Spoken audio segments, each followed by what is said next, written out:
Hello guys, good morning. Welcome back to my channel. আশা করি তোমরা সবাই ভালো আছো, আমিও ভালো আছি। চলো আজকে আর একটা নতুন দিন, নতুন সকাল, নতুন ব্লগ নিয়ে আমি তোমাদের কাছে এসছি। আর আজকে তো গণেশ পুজো, শুভ গণেশ চতুর্থী তোমাদের সবাইকে। তা চলো সকাল থেকেই ভিডিওটা শুরু করে দিয়েছি। আর সকালে উঠে আজকে প্রচুর কেচেছি, মানে অনেক কাঁচা জমে ছিল, একসাথে সব কটা কেচে দিয়েছি, কারণ তাড়াতাড়ি তাহলে তুলে নিতেও পারবো। সকালবেলা কাচলে এই একটা বড় ফেসিলিটি, তাড়াতাড়ি শুকিয়েও যায় আর সেগুলো তুলে নিতেও পারি। আর চলো, আর কালকে তো দেখলে গণেশের একটা ছোট মূর্তি এনেছি। তবে মাকে জিজ্ঞেস করলাম, আমি তো জানি না এত তাড়াতাড়ি চতুর্দশী ছেড়ে যাবে। মাকে জিজ্ঞেস করলাম, মা বললো 2:16 না 2:20 পর্যন্ত চতুর্দশী আছে। আমি জানি সন্ধে পর্যন্ত হয়তো থাকবে, তা যাই হোক সেই ভেবেই আমি চলছি। কিন্তু মা বললো না, 2:16 অবধি আছে। তা চলো ওই জন্যে তাড়াতাড়ি করে, আজকে তো নিরামিষ হবে, তাড়াতাড়ি করে যা হোক করে তা এখন একটু মাখবো হচ্ছে মাথায় একটু তেল। অনেক দিন মাথায় তেল দেওয়া হয় না, এই মানে এই কাজ করতে করতে কোনো মানে তেল একদমই মাথায় দিতে পারি না। তা এখন একটু তেল দেবো, একটু শ্যাম্পুও করবো। তা চলো সাথে থাকো, পাশে থাকো, আর আমার ভিডিওগুলো কন্টিনিউ দেখতে থাকো। আর আমার কাঁচাগুলো দেখো, শুধু দেখো সমস্ত মানে তারে যা কিছু আছে দেখবে শুধু আমারই আছে। এদিকে পেছনে যে শাড়িটা পরে আমি মাঝে মাঝে রিলস করি, ওই শাড়ি ব্লাউজটাও ধুয়ে দিয়েছি। এই শাড়িটা জানো তো ভীষণ নরম, মানে পরে অনেকক্ষণ থাকা যায়। তা যাই হোক, চাদরটাও একবারে কেচে দিয়েছি। চলো তো অনেক তাড়াতাড়ি কেচেছি, আজকে 5:10, 5:10ও না, 5:04-5-এর মধ্যে উঠে পড়েছি। ঠিক আছে, চলো। রনি সব ঠাকুরের জিনিস নিয়ে চলে এসছে। কোথায় কি রাখবে বলো তো? বাহ, কি সুন্দর এটা। ঠিক আছে, এটা পরে আমি যখন ভিডিও করব পুজোর তখন তোমাদের দেখাবো। আর এখানে সবচেয়ে কিন্তু পনিরটা ধরবো কী করে আমি? তুমি ওটা আগে ওখানে রাখো, হ্যাঁ সেটা তো জানি, কিন্তু ওইটা কীভাবে রাখবো? আচ্ছা, এবার মিষ্টিটা ঝুলিয়ে দাও এখানটা।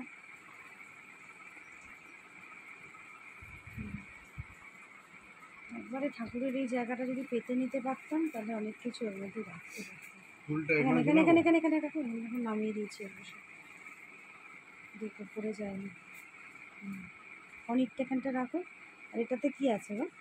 এটাতে তোমার ফল আছে, গ্লাস আছে। রনি পনির নিয়ে এসছে, আজকে শুধু পনিরের তরকারি আর ভাত, নিরামিষই করবো। আর আমি তো ভাত খাবো না আজকে, তো একদম নিরামিষ করেই রাখবো। যদি কিছু পরোটা করে নিতে পারি তাহলে ইয়ে করবো, তাহলে এই পনিরটা দিয়ে খেয়ে নিতেও পারবো। খোল না রে বাবা।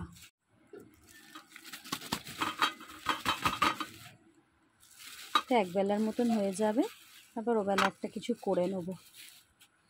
চলো পনিরটা এখন কেটে নিই।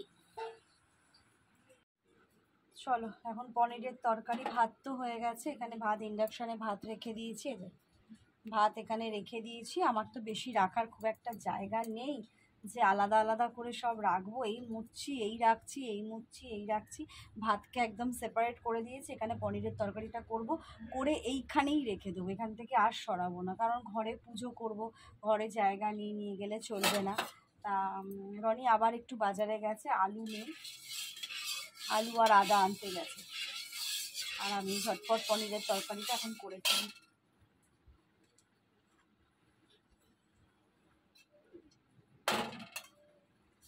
ঘরে বেশ পুজো পুজো একটা ভাব হলে কিন্তু খুব ভালো লাগে, ভীষণ ভালো লাগে মনটা যে ঘরে পুজো হচ্ছে। আর মূর্তি এনে পুজো কিন্তু একটা বিশাল আনন্দ। যদিও এই বছর ফার্স্ট টাইম আমি শুরু করলাম, আশা করছি নেক্সট ইয়ারে আর একটু ভালো করার চেষ্টা করব, কারণ মূর্তি যখন 1 বছর এনেছি প্রতি বছরই আমাকে আনতে হবে। তা দেখা যাক। দাঁড়াও দাঁড়াও একটুখানি। চলো পনির এখানে বসিয়ে দিয়েছি, একটু কাশ্মীরি লঙ্কার দিয়েছি, মানে লঙ্কার গুঁড়ো দিয়েছি। নিরামিষ তরকারি একটু লাল লাল না হলে ভালোও লাগে না।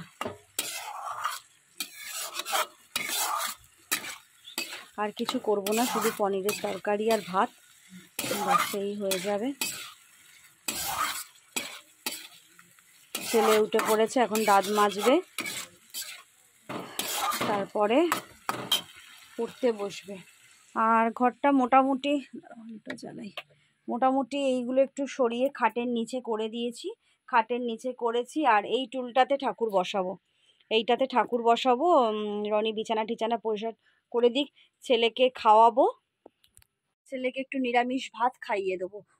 ও ভাতটা খেয়ে নিক, ও ভাত খেয়ে তারপরে ও চান করবে, তারপরে ঘরে ঠাকুর বসাবো। চলো কিরকম করে কি করি, কতটা কি করতে পারি দেখতেই থাকবে, মানে দেখতে পাবে তোমরা। রান্নাটা ঝটপট করে নিয়ে একবারে চান টান করে আবার তোমাদের সাথে কথা বলবো, ঠিক আছে? চলো, কাজ তো মোটামুটি সব হয়ে গেছে, রনির মতন বেরিয়ে গেছে। আর শুধু তো আজকে পনিরের তরকারি আর ভাত করেছি, আর তো তোমাদের বললাম কিছু করিনি। আর বাবু চান করছে, আমি একটু শ্যাম্পু আনতে শ্যাম্পু নিতে যাচ্ছি, তারপর চান করব, করে তারপর ভিজো, ঠিক আছে? চলো শ্যাম্পুটা নিয়ে আসি।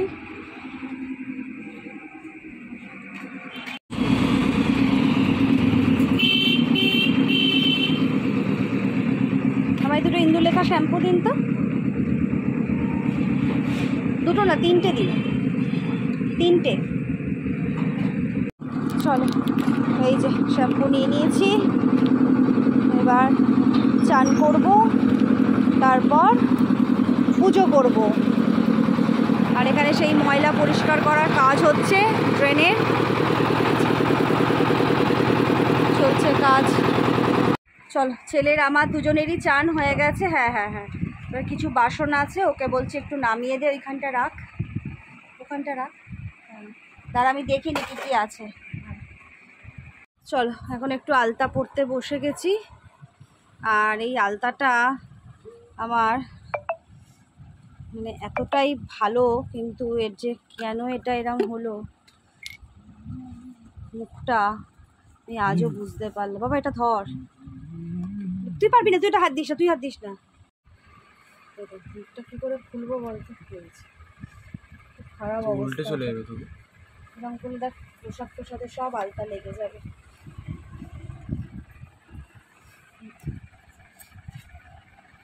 পুজোর সময় একটু আলতা পরলে ভালো লাগে, জানো তো পায়ে, আমার তো নিজের খুব ভালো লাগে পুজোতে আলতা পরলে। আর এই আলতাটা এত সুন্দর না, তোমাদের তো এর আগেও বলেছি, পুতুল আমাকে দিয়েছে এই আলতাটা।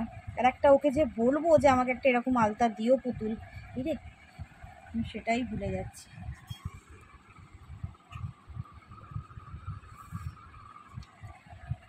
চলো, আমি একদম শাড়ি পরে রেডি হয়ে গেছি, একদম নর্মালভাবে, সেরকম কিছু পরিনি, শুধু টিপ আর শাড়ি এটাই পরে নিলাম। গলায় একটু চেনটা পরি, দাঁড়াও, চেনটা ছাড়া একটা কেমন যেন লাগছে। শাড়ি পরে না একটু দেখবে চেন টেন পরলে কিন্তু ভালো লাগে। তো এই পরা এই খোলা এই হচ্ছে আমি করি সব সময়। তো চলো, এই যে হয়ে গেছে, রেডি হয়ে গেছি, এবার এটা পাতবো টুলটাকে। চলো ফোনটাকে সেট করি। চলো, এবার টুল তো পেতে দিয়েছি। এবার এটা আমার একটা ব্লাউজ পিস রাখা ছিল নতুনই, এটা ভাবলাম যে বের করেছি তাই এটা একটু পেতে দিচ্ছি। আর যেদিকে আমার ঠাকুর থাকে সেটা তো দক্ষিণ দিকে মুখ করেই থাকে, ঠাকুরমশাইকে জিজ্ঞেস করে নিয়েছিলাম, তো সেই দিকে মুখ করেই আমি গণেশজিকে বসাচ্ছি। কারণ এই দিকে আমার ঘরে যতবার নারায়ণ পুজো হয়েছে এদিকেই কিন্তু আমি বসি। আর এই ব্লাউজ পিসটার উপরে দেখো একটা লাল শ্যালু এনেছিল রনি, সেটাকেও পেতে দিয়েছি। তার খুব ভালো করে জাঁকজমক করে না করতেও পারলে যেটুকু করেছি মন শান্তি করে করেছি। আর এত পাতলা না গো কাপড়টা, মানে হাওয়ায় কিছুতেই আমি সেট করতে পারছিলাম না। তা যাই হোক কোনো রকমে করেছি, করে তারপরে মানে ভালো লাগছে। ব্লাউজ পিসটা খুব হালকা কালার তো, আর কিন্তু লালটা তার উপরে বসিয়ে বেশ ভালো লাগছে। তারপরে যাই হোক গণেশ বাবাজিকে এবার নামাচ্ছি, মানে আমার বড় ছেলে।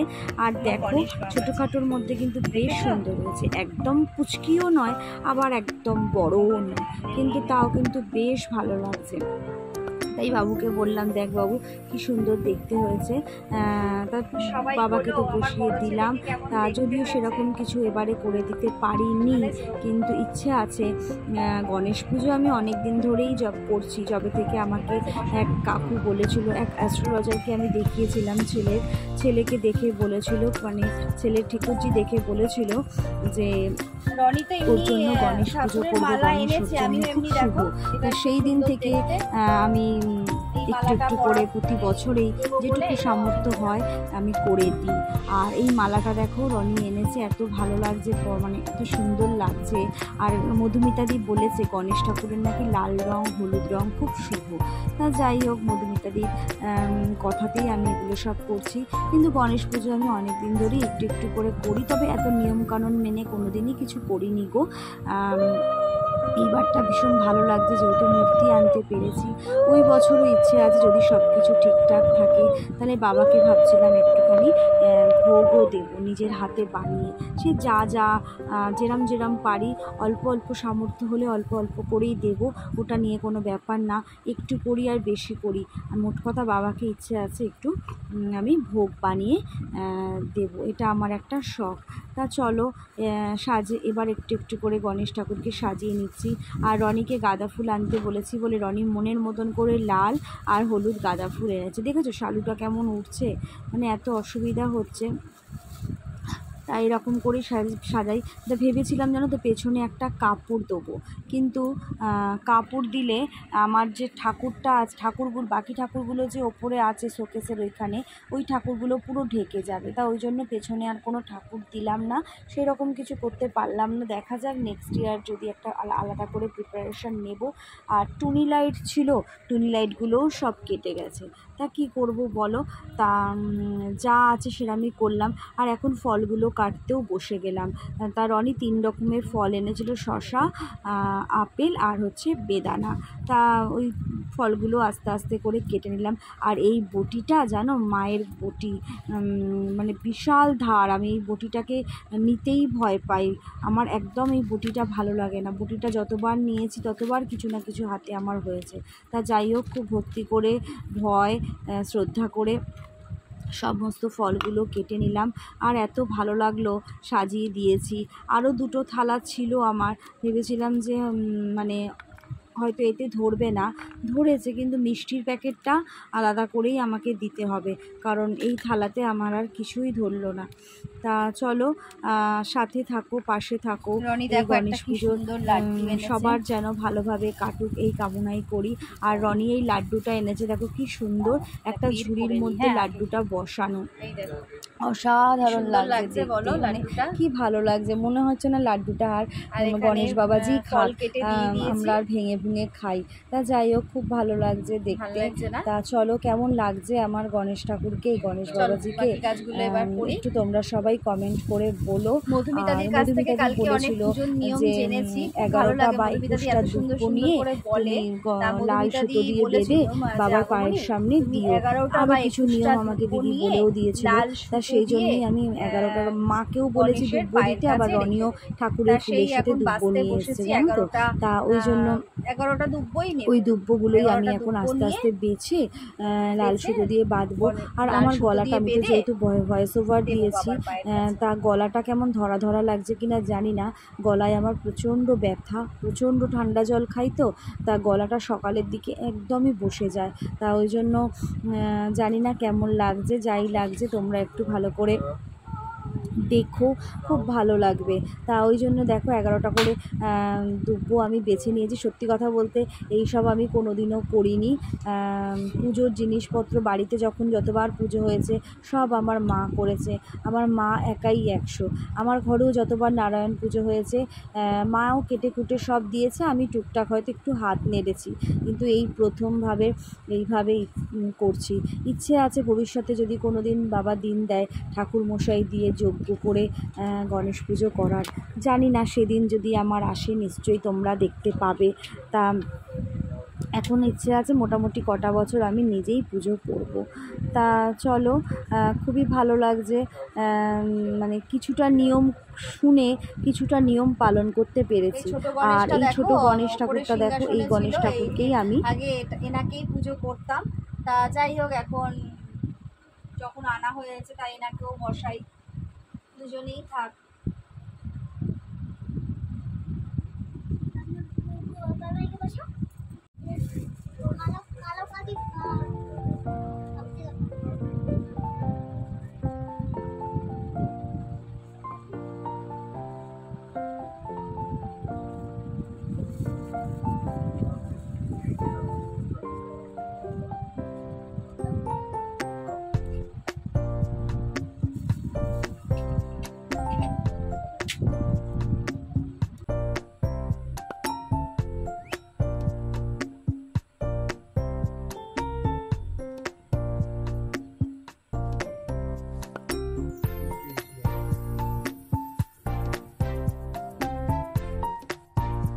বাবার পায়ে দুব্বো নিবেদন করছি। দুব্বো ঠাকুর নাকি গণেশ ঠাকুরের ভীষণ প্রিয়। তা যাই হোক, এটা জানতাম না, এটাও জানলাম। আর গণেশ ঠাকুরকে নাকি তুলসী পাতা নিবেদন করতে নেই, এটাও মধুমিতাদির কাছেই জানলাম। আর দেখো, এই মিষ্টিগুলো দেওয়ার মতন আমার আলাদা কোনো বাসন নেই, মানে বার করতে পারিনি। তা কী করবো, এই জন্য এগুলো এই মিষ্টির প্যাকেটের মধ্যেই রেখে দিয়েছি। তা ওগুলোই ওইভাবেই বাবাকে আমি নিবেদন করলাম।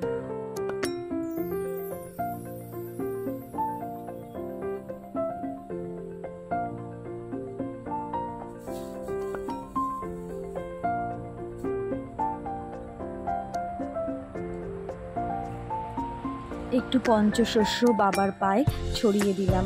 সেইভাবে কিছু করতে পারলাম না, যতটুকু পারলাম মন থেকে ভক্তি দিয়ে করলাম।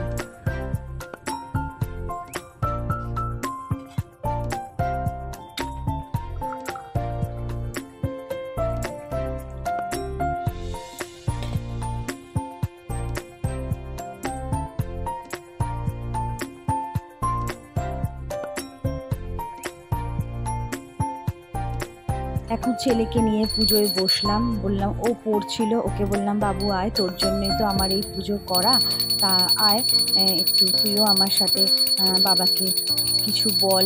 তা যাই হোক, ছেলে তো আমার খুব বাধ্য, সব কথাই শোনে। তা ও আমার সাথে একসাথে পুজো করতেও বসলো।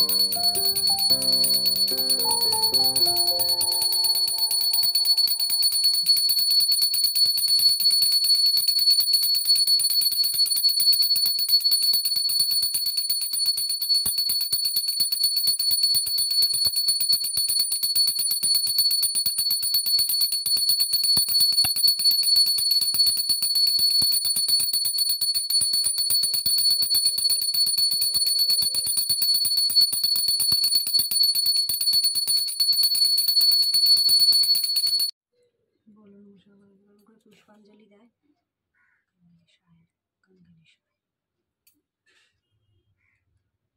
108 বার এবার বলে নিতে পারিস।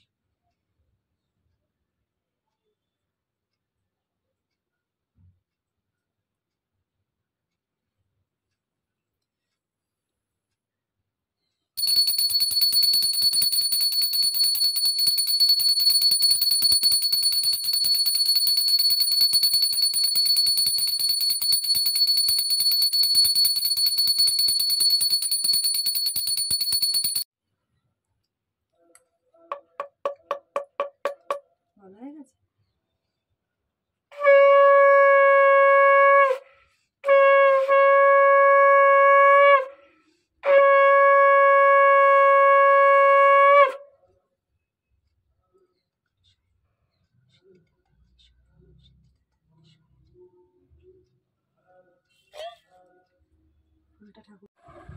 এখন একটু মুখে প্রসাদ দিয়ে দিচ্ছি। তা যাই হোক, খুব মন থেকে খুব ভালোভাবে আজকে গণেশ পুজোটা আমি শেষ করলাম। চলো, পুজো টুজো করে আমি খুব ক্লান্ত হয়ে গেছি। আমার বড় ছেলেকে খেতে দিতে, সাজাতে, গোছাতে আমি তারপরে খুব ক্লান্ত হয়ে গেছি। আর দুপুরবেলা খেয়েছিলাম আজকে লুচি আর কী খেয়েছিলাম, আলু ভাজা আর পোস্ত। ঠিক আছে। তা চলো এখন সন্ধেবেলা একটু বসে আছি, এই যে চা খাওয়া হয়ে গেছে, বাবা একটু চা করে দিল, বসে বসে একটু চা খেলাম। আর এই যে বাবু এখন পড়ছে, দেখেছো? করবে না নমস্কার, আজকে নমস্কার করবে না বলছে। তা যাই হোক, বাবু বসে বসে পড়ছে আর ও পড়তেও যাবে। আর আমি এখনো সন্ধে দিইনি, আমার গণেশ দাদা না, আমার বড় ছেলে, ওকে এখন সন্ধে দেবো, খেতে দেবো, তারপরে আমি আর আজকে কি করব, আজকে রাত্রেবেলার ওই একটু পনির আছে, রনির হয়ে যাবে। হ্যাঁ আছে, সকালের অনেকটা ভাত আছে। সকাল সকাল তো আমার ভাত নেমে যায়, ভাতটা ফ্রিজে ঢোকাতে ভুলে গেছি। তা যাই হোক, ভাতটা একটু জাস্ট কেমন একটা গন্ধ লাগছে, সঙ্গে সঙ্গে জল ঢেলে দিয়েছি। তা বাবা তো রাত্রে ভাত খায়, বাবাকে বললাম জল ঢালা ভাত খাবে আলু ভাজা দিয়ে, বাবা বললো হ্যাঁ খাবো। তা বাবা বললো আলু ভাজতে হবে না, আমি বেগুনি আর আলুর চপ নিয়ে আসবো। ছেলেকে বললো, ছেলেও খাবে বললো, আমাকে বললো, আমিও বললাম খাবো। চতুর্দশীতে 2:16 কেটে গেছে, এখন আর ভাত খেলে কোনো অসুবিধা নেই। তা যাই হোক, আর রনির জন্য আছে পনিরের তরকারি। এই আমাদের রাত্রেবেলার এখন ইয়ে হবে, রাত্রেবেলার কি হবে, রাত্রেবেলার ডিনার হবে। ঠিক আছে, চলো। আর আমার ভিডিওটা কিন্তু দেখতে থাকো, কেমন আমি গণেশ পুজো করেছি, সবাই কিন্তু দেখবো। উকি ঝুঁকি মারার কি আছে, বললেই হয় মাম্মা ফোনটাকে একটু এদিক করো, এবার জিভ ভেঙাচ্ছিস। তা চলো এবার একটু বসে সন্ধে দেবো, তারপরে আবার কি করি ঠিক থাকে না। চলো চলো, এখন আমার ছেলে পড়ে চলে এসছে, পড়তেও গেল, আবার পড়ে চলেও এলো বলছি। আর আমি একটু শুয়েছিলাম, এত চোখে ঘুম, এত চোখে ঘুম, একদম ভালো লাগছে না। চলো বাবাকে খেতে দেবো। আর আজকে খাবো বললাম না তোমাদের, জল ঢালা ভাত আর হচ্ছে আলুর চপ। বাহ কি আলো, যখন তখন সেখান থেকে আলোগুলো দিয়ে চলে আসে। তা বাবাকে খেতে দিই, তারপরে রনি ফ্রেশ হতে গেছে, আসুক, তারপর আমরাও খাবো। ঠিক আছে, চলো। রাত্রির অনেক হয়ে গেছে আর খাওয়া দাওয়া আমাদের সব হয়ে গেছে। আমাদের তিনজনেরই প্রচণ্ড খিদে পেয়ে গেছিলো, আমি ভিডিও করতে ভুলে গেছিলাম। বাবু আর রনি ভিডিও করার কথা, সরি, সবসময় খালি হয়ে থাকে। বাবু আর রনি একবারও আমাকে মনে করালো না যে ভিডিওটা করতে হবে। তা যাই হোক, খুব ভালো খেলাম। রনি ওপরে খেয়েছে, আমরা নিচে খেয়েছি। আলুর চপটা দারুণ ছিল, বেগুনিটায় নুন ছিল। কালকে চপের দোকানটায় গিয়ে বলবি তো বাবু, কোন দোকানের চপ রে বাবু? আমাদের পাড়ারটা না না, তা বেগুনিটা একদম নুন ছিল না, কি জানি নুন না দিয়েই ভেজেছে ওরা, ভগবান। যেখানটা থেকে আমরা খেতাম বাবু চপ, বেগুনিটাতেই নুন ছিল না। ও ওইটাতে, আচ্ছা। চলো, তা ভীষণ ভালো খেলাম। আজকের ব্লগটা কেমন লাগছে তোমরা একটু জানিও কমেন্ট করে, অবশ্যই ভিডিওগুলো দেখো, ভালো লাগবে। আর একটা মারাত্মক বই দেখছি, কিল, যেন মনে হচ্ছে নিজের সাথেই ঘটছে ঘটনাটা। তা যাই হোক, ওটা দেখতে একটুখানি খেলাম। আর চলো গণেশ বাবাকে একবার দেখিয়ে ভিডিওটা শেষ করছি। এই দেখেছো, আজকে আর তুললাম না, কালকে তুলবো। আর দেখো এই থালাগুলো জানো তো রুপোর, মানে রুপোর থালা, রুপোর গ্লাস। তা যাই হোক, আজকে মেজেছি একটু স্কচ ব্রাইট সাবান দিয়ে, চকচক করছে, দেখে মনে হচ্ছে যেন সেই দক্ষিণেশ্বরে দেখেছি এরকম বাসনগুলো ধোয়া থাকে। তা চলো আজকে ভিডিওটা শেষ করছি, ভালো লাগলে অবশ্যই লাইক, কমেন্ট, শেয়ার এবং সাবস্ক্রাইব করে আমার পাশে থেকো। ঠিক আছে।